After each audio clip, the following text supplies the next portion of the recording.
നമ്മളിപ്പോൾ ഉള്ളത് എറണാകുളം ബ്രോഡ്വേയിലാണ് കേട്ടോ. ക്രിസ്മസ് സീസൺ തുടങ്ങിയിരിക്കുകയാണല്ലോ. അപ്പോൾ ബ്രോഡ്വേയിലെ കുറച്ച് വിശേഷങ്ങൾ കണ്ടിട്ട് വന്നാലോ എന്ന് വിചാരിച്ച് ഇവിടം വരെ ഒന്ന് ഇറങ്ങിയതാണ്. അപ്പോൾ welcome back to our channel. ബ്രോഡ്വേയിലെ മാതാർ ബസാറിലാണ് നമുക്ക് ക്രിസ്മസ് ഡെക്കറേഷൻ ഐറ്റംസും കാര്യങ്ങളൊക്കെ കാണാൻ കഴിയുക. അപ്പോൾ നമ്മളിന്ന് നേരെ ഇങ്ങോട്ടാണ് കേട്ടോ പോന്നിരിക്കുന്നത്. ഒരുപാട് വെറൈറ്റി ലൈറ്റ്സും ഒക്കെ ഇവിടെ ഉണ്ട്.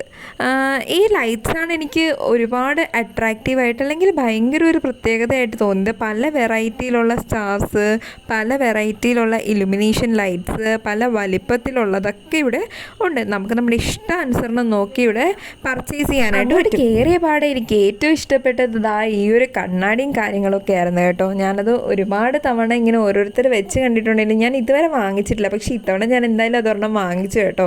പിന്നെ ഈ പച്ച കളറിലെ റിബൺ ഞാൻ കുറച്ചധികം മേടിച്ചു. കാരണം നമുക്ക് ക്രിസ്മസ് ട്രീ ഒന്നും ഇല്ല കേട്ടോ. ഡെക്കറേഷൻ ഐറ്റംസ് ഒക്കെ കണ്ടപ്പോൾ ഇഷ്ടംപോലെ വാരി വലിച്ച് വാങ്ങിച്ചെങ്കിലും നമുക്ക് സ്വന്തമായിട്ടൊരു ക്രിസ്മസ് ട്രീ ഇല്ല എന്നുള്ളതാണ് സത്യം. കഴിഞ്ഞ വർഷവും ഞാൻ എൻ്റെ ഹാൻഡ് മെയ്ഡ് ആയിട്ടുള്ളവരെണ്ണാണ് ഉണ്ടാക്കിയത്. ഈ വർഷവും ഞാനത് ഉണ്ടാക്കി അതിൽ ഇതൊക്കെ ഹാങ് ചെയ്തിടണം എന്നാണ് വിചാരിക്കുന്നത്. പിന്നെ ഈ ലൈറ്റ്സിൽ നിന്ന് ഞാനൊരു ലൈറ്റ് വാങ്ങിച്ചു പല കളറിലെ.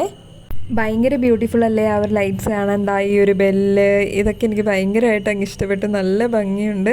പിന്നെ ഈ കുപ്പി ഇത് പക്ഷെ നമുക്ക് ഡെക്കറേറ്റീവായിട്ടൊന്നും യൂസ് ചെയ്യാൻ പറ്റത്തില്ലല്ലോ. വീട്ടിലേതെങ്കിലും ഷോക്കേസിലോ അങ്ങനെ എവിടെയെങ്കിലും വെക്കാനല്ലേ പറ്റുള്ളൂ. പിന്നെ ഇതൊക്കെ കുറച്ച് റേറ്റ് ഉണ്ട്. അപ്പം നമുക്ക് ഇങ്ങനെ തിരഞ്ഞ് ബാർഗെയിൻ ചെയ്ത് വാങ്ങിക്കാനായിട്ടൊക്കെ പറ്റും. ഇവിടെ ഒരുപാട് കടയിൽ നമുക്ക് ഭയങ്കര ബഡ്ജറ്റ് ഫ്രണ്ട്ലി ആയിട്ട് കിട്ടുന്നുണ്ട് കേട്ടോ. അപ്പോൾ ക്രിസ്മസ് ട്രീ ഒന്നും നമ്മളങ്ങനെ വാങ്ങിച്ചില്ല. പക്ഷെ ഒരു 300 റേഞ്ചിലൊക്കെ നല്ല ക്രിസ്മസ് ട്രീസൊക്കെ ഉണ്ടായിരുന്നു. നല്ല ക്യൂട്ട് ഡെക്കേഴ്സ്, സ്റ്റാർസും ലൈറ്റ്സും ഹാങ്ങിങ് ഡെക്കേഴ്സും ഒക്കെ പല ഡിസൈൻസിൽ അവൈലബിൾ ആണ് ഇവിടെ. എന്നെ ഈ സ്റ്റാർസൊക്കെ വല്ലാതെ അങ്ങ് ആകർഷിച്ചു. ഞാൻ പിന്നെ ഒരു സിൽവർ കളറിലെ സ്റ്റാർ വാങ്ങിച്ചു. അത് ഞാൻ പക്ഷേ എനിക്ക് വീഡിയോ എടുക്കാനായിട്ട് പറ്റിയില്ല. അപ്പം ഞാനത് വീട്ടിൽ ഇട്ട് കഴിയുമ്പോൾ നിങ്ങളെ വീഡിയോ എടുത്ത് കാണിക്കുന്നതായിരിക്കും. പിന്നെ ക്രിസ്മസ് പപ്പയുടെ ഡ്രസ്സ് കാര്യങ്ങളൊക്കെ ഭയങ്കര അട്രാക്റ്റീവ് ആയിരുന്നു. അപ്പോൾ ഇത്രേ ഉള്ളൂ നമ്മുടെ ഇന്നത്തെ ബ്രോഡ്വേ വിശേഷങ്ങൾ. അപ്പോൾ പോയിട്ട് വരാം. Tata bye bye.